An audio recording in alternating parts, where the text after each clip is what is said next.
to offer our call to stewardship.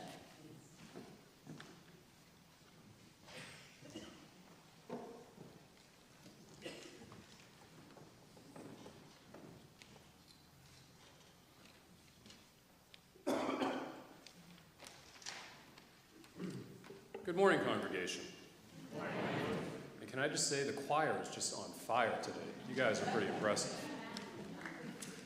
So where do we fit in this epic story of Tricon? Amy Paisley asked this question in her call to stewardship a few weeks back. Look around you at this sanctuary full of people. Really, look around. There's a lot of people here. For each person here, there are 10, 20, 30 people who came before us, writing their own chapters in the church's nearly 200-year-old story. 200 years next year, in fact. Now it's our turn. So I'm going to tweak Amy's question a little bit. How will we write the next chapter in Tricon's epic story? Calls to action are in vogue these days. People see things happening in the world: war, human-induced famine, violence, challenges to the very foundations of our democracy. Some post, some write, some get up in front of people and talk. But change requires, and these things catalyze, action.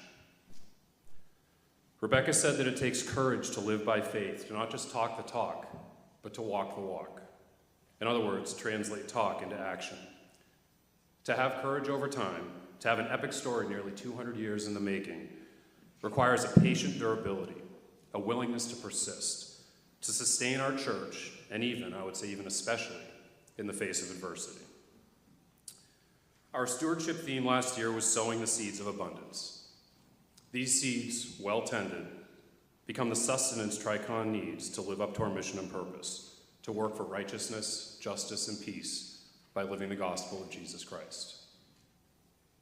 To make a difference by converting posts and letters and talk into action. Building on last year's successful campaign and consistent with the ideal of persistent courage over time, our theme, as Martha mentioned, is sustaining the faith, although I'm starting to wonder it should have been wrestling the faith. Should have gone with next year. Our forebears sustained their faith by founding this church, by standing against slavery, by rebuilding after a fire.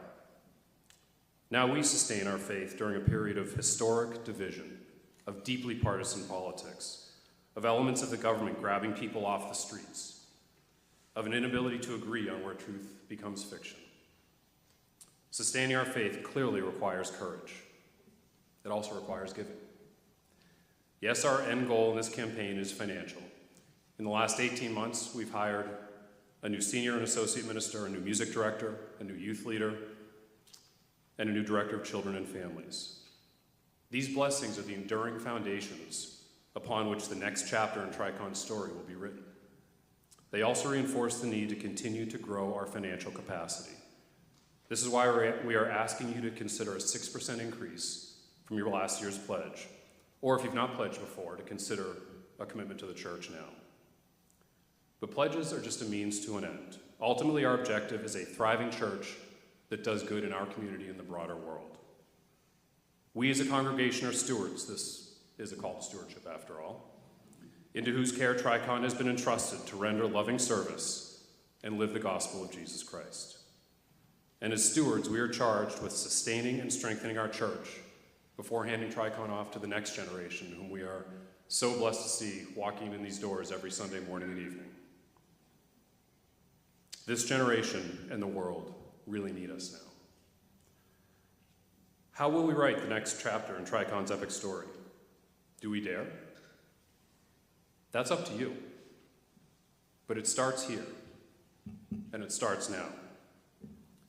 It starts with your pledges, which provide the lifeblood of our church so that we can sustain our faith, perpetuate our mission, translate talk into action, and ultimately deliver kindness, generosity, empathy, and grace to a world that desperately needs all of them. So get out your pens and your checkbooks. Release your fists. Put on your shoes. Let's start writing our next chapter and walking the walk together. This morning's offering will be faithfully given and graciously received.